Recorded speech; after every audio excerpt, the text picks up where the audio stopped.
안녕하세요. 정빛 법률사무소입니다. 오늘은 실제 상담 사례들 중 이 사기로 인해 채무가 급격하게 늘어나고 이후 개인회생 절차까지 진행하게 된 사례들을 말씀드리려고 합니다. 이 생각보다 많은 분들이 사기라고 하면 남 이야기처럼 생각하시는데요. 실제로 상담 오시는 분들 중에는 평범하게 생활하시다가 갑자기 상황이 무너지는 경우도 굉장히 많습니다. 그럼 첫 번째 사례부터 만나볼까요? 이 첫 번째 사례 같은 경우는요. 60대 남성분이셨습니다. 이 경비를 하고 계셨고 혼자 거주하고 계셨던 분이셨습니다.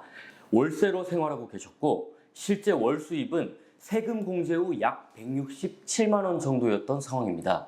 기존 채무가 조금씩 늘어나면서 돌려막기를 하고 계셨다고 합니다. 이 카드값이나 생활비, 기존 대출 상환 때문에 급하게 자금이 필요하셨던 상황이었고요. 그래서 추가 대출을 알아보시다가 한 업체를 통해 연락을 받게 되셨다고 합니다. 이 업체에서는 이 대출 진행 절차라고 하면서 OTP랑 이 통장 사본, 개인정보 등을 요구했다고 합니다. 그런데 이후 문제가 발생했습니다. 의뢰인 명의 계좌가 보이스피싱 범죄에 사용된 겁니다. 갑자기 계좌 지급 정지가 들어오고 금융거래 자체가 어려워지면서 상당히 힘들어 하셨는데요. 특히 이분 같은 경우에는 급여 통장까지 지급 정지가 들어가면서 생활비 자체가 묶여있는 상황이라 굉장히 급하셨던 게 기억에 남습니다. 그리고 이분 같은 경우에는 1인 최저 생계비나 월세 지출 부분 등을 같이 검토하면서 최대한 현실적인 방향으로 변제금 산정을 도와드렸고 결과적으로는 월 변제금이 약 10만 원대로 결정됐던 사례입니다. 다음 사례를 말씀드리겠습니다. 20대 사회초년생 의뢰인이셨습니다. 처음 독립하시면서 전세로 집을 구하셨는데 이 운이 안 좋게 전세 사기 피해까지 입게 된 사례입니다. 이 의뢰인 같은 경우 이 사회초년생에 이 상담 당시 기준으로 세후 월 소득이 약 220만 원 정도로 월 가용소득 자체는 많지 않았습니다. 하지만 문제는 전세 사기를 당했다고 해서 기존 채무 자체가 없어지는 건 아니라고 생각합니다. 이 전세 대출이나 생활비, 카드값 같은 부분들은 결국 개인 채무로 계속 남게 되는 경우가 많은데요.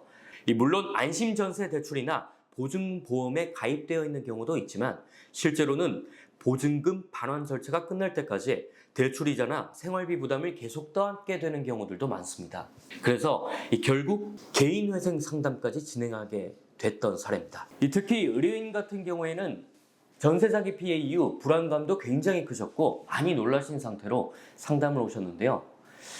제가 될까요? 라고 말씀하시면서 자존감도 많이 떨어져 계셨습니다. 본인을 많이 자책하고 계셨던 부분도 많았는데요. 그때 변호사님께서 사기 피해를 당하신 게 의뢰인분 잘못은 아닙니다. 너무 자책하지 마시고 같이 잘 해결해 나가보자 라고 말씀해 주셨는데요. 그 말씀을 들으시고 나서야 조금 안심하시면서 이 현재 상황에 대해 차근차근 말씀해 주셨던 게 기억에 남습니다. 이 의뢰인께서는 부양가족도 없으셨기 때문에 실제로 인정받을 수 있는 부분 자체가 많이 한정적인 상황이었는데요. 하지만 이 의뢰인 같은 경우에는 월세 공제를 조금 더 인정받을 수 있는 지역에 거주하고 계셨기 때문에 이 변호사님과 함께 월세 지출 부분이나 1인 최저 생계비 등을 최대한 반영할 수 있도록 방향을 설정해 주셨습니다.